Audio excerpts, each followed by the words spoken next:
Police নিশ্চয়ই যা যা ব্যবস্থা নেওয়া নিচ্ছে, মাইকিং করছে, আইনি ব্যাখ্যা দিচ্ছে, সবই করছে, কিন্তু সবটা তো পুলিশ প্রশাসন দিয়ে কি করে হবে? যদি সাধারণ নাগরিক আমরা এই ধরনের প্রবণতায় জড়িয়ে পড়ি, তো কথায় কথায় সেটা তো পুলিশ প্রশাসনের উপর দোষ দিয়ে কোনো লাভ নেই। পুলিশ তার কর্তব্য করছে, পুলিশ সচেতনতা বাড়াচ্ছে, মাইকিং করছে। গণপিটুনি চলতে পারে না।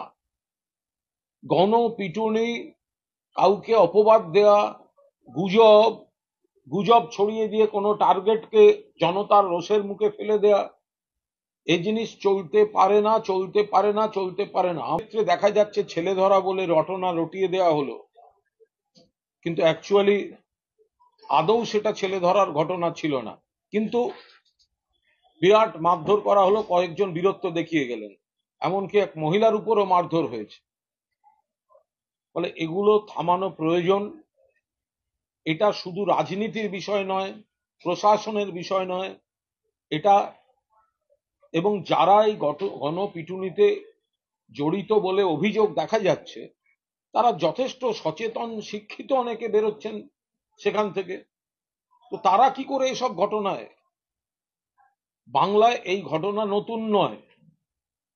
বাংলায় আজকে হঠাৎ সিপিএম বা বিরোধীরা যেসব কথা বলছে, সব ভাবতে পারছে না নাকি এই ছেলে ধরা বলে বিজন সেতুর উপর 17 জন আনন্দমার্গী সন্ন্যাসিনী এবং সন্ন্যাসিনীকে পিটিয়ে মেরে, কুপিয়ে, জীবন্ত জ্বালিয়ে দিয়েছিল সিপিএম এর নেতারা। এই ধরনের ঘটনা অতীতেও ঘটেছে, অন্য রাজ্যেও ঘটেছে, কিন্তু তা বলে আমরা এখানে কোনোভাবে একটি ঘটনাও মানতে প্রস্তুত নই। অত্যন্ত স্পর্শকাতর বিষয়, সচেতনতা প্রয়োজন। পুলিশ নিশ্চয়ই যা যা ব্যবস্থা নেওয়া নিচ্ছে, মাইকিং করছে, আইনি ব্যাখ্যা দিচ্ছে, সবই করছে, কিন্তু সবটা তো পুলিশ প্রশাসন দিয়ে কি করে হবে?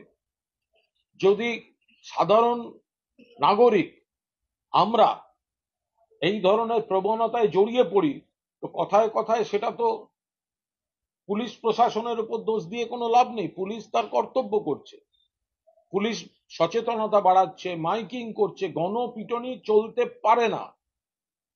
গণপিটুনি, কাউকে অপবাদ দেওয়া, গুজব গুজব ছড়িয়ে দিয়ে কোনো টার্গেটকে জনতার রোষের মুখে ফেলে দেয়া, এই জিনিস চলতে পারে না, চলতে পারে না, চলতে পারে না। আমরাও মানুষকে বোঝাবার চেষ্টা করছি, প্রশাসনও মানুষকে বোঝাবার চেষ্টা করছে, কোনো অবস্থায় এই প্রবণতা অ্যালাউ করা যায় না। কিন্তু দু তিনটি বিচ্ছিন্ন ঘটনা দেখে সিপিএম, বিজেপি বা অন্যরা যদি এই নিয়ে বড় বড় কথা বলার চেষ্টা করে, তাদের কোনো অধিকার নেই।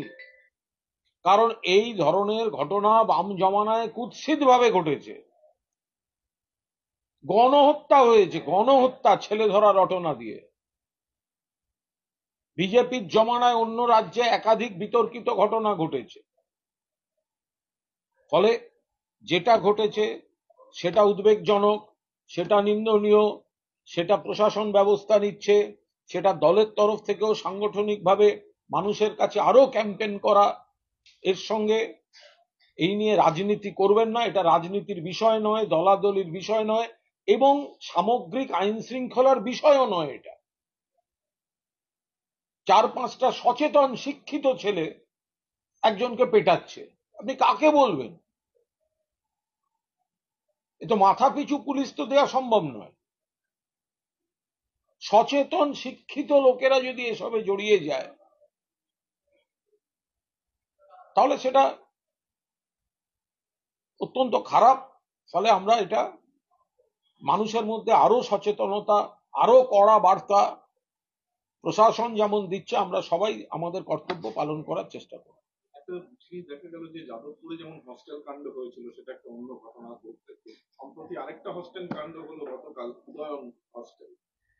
সেখানেও 12 থেকে 20 জন লোককে, ছেলেদের অ্যারেস্ট করা হয়েছে। এটা নিয়ে আপনি যে রাজনীতির কথা বলছেন, সুকান্ত বাবু বলছেন যে ওটা তো একটা সরকারি হস্টেল, ওখানে প্রাক্তনরা কিভাবে এভাবে জাঁকিয়ে রইলেন। এরকম একটা ঘটনা ঘটলো? দেখুন, যখন কোনো ঘটনা ঘটে তখন তার এদিক ওদিক নানা রকম কিছু লোক কমেন্ট করার চেষ্টা করে, কিন্তু বিষয়টা হচ্ছে এই যে একটা ঘটনা ঘটেছে, আমরা যেটা বারবার বলছি, যারা এর মধ্যে জড়িত বলে প্রাথমিকভাবে দেখা যাচ্ছে তারা শিক্ষিত সচেতন সমাজ থেকে আসা, তো তাহলে এসবের মধ্যে তারা জড়াচ্ছে কেন? যদি কাউকে অভিযুক্ত বলে হাতে নাতে ধরা পড়ে বা ইত্যাদি, পুলিশ প্রশাসনের হাতে তুলে দেবে। এটা কি ধরনের জিনিস হচ্ছে? তাকে ডেকে এনে পেটানো, সিসিটিভি খুলে দেয়া, এই এই এই প্রবণতাগুলো ঠিক না।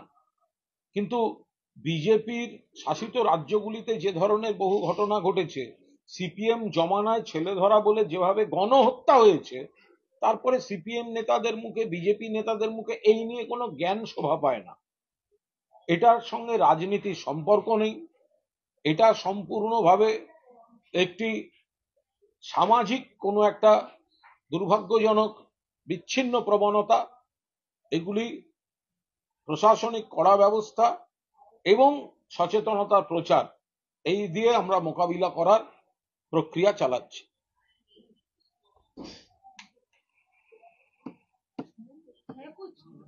বলো কি? ना तो हिंदी पूछेंगे ना। না না, হিন্দি বাদ में বাংলা पूछ প্রথমে रिलैक्स বল। रिलैक्स आराम पूछ लीजिए सब বলছি যে শহর কলকাতাতেও আজকে দেখা যাচ্ছে যে হকার ড্রাইভার পাল্টা অভিযোগের দিকে যাচ্ছে। তারা বলছেন যে তাদেরকে ব্যবসায়ী এবং পুলিশরা কার্যত কোণঠাসা করছেন। এক পক্ষ মানে স্টে করতে বলেছিলেন মমতা বন্দ্যোপাধ্যায়, তারপরে পরিস্থিতি যা তৈরি করা হচ্ছে সেটা নিয়ে তারা দেখুন, হকার সমস্যাটা নিয়ে সার্বিকভাবে মাননীয় মুখ্যমন্ত্রী মমতা বন্দ্যোপাধ্যায়ের মানবিক মুখ, বাস্তবোচিত সময়োচিত ভূমিকা, প্রশাসন, সংগঠন সবাই একসঙ্গে কাজ করছেন।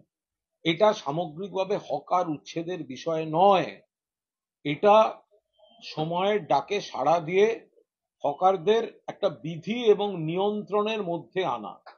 কারণ লাগাম ছাড়া ভাবে ফুটপাত দখল হয়েছে, ফলে পথচারীরা জায়গা পাচ্ছেন না হাঁটতে, ফলে রাস্তায় নামতে হচ্ছে।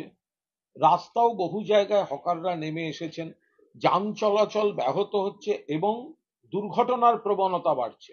এই জায়গায় দাঁড়িয়ে হকাররা নিশ্চয়ই থাকবেন, কিন্তু তারা একটা নির্দিষ্ট নিয়ম নীতি পদ্ধতি এবং মাপ, সেইটার নির্দিষ্ট একটা মাপকাঠি করে দেওয়ার চেষ্টা করছে প্রশাসন, যে একটা নিয়ন্ত্রণের মধ্যে আনা, যাতে হকার ভাইরা, হকার বন্ধুরা যেমন থাকবেন, তেমনি তাদের জন্য ফুটপাত বা পথচারী বা যান চলাচল বা সাধারণ দোকান কারুর কোনো অসুবিধা হবে না,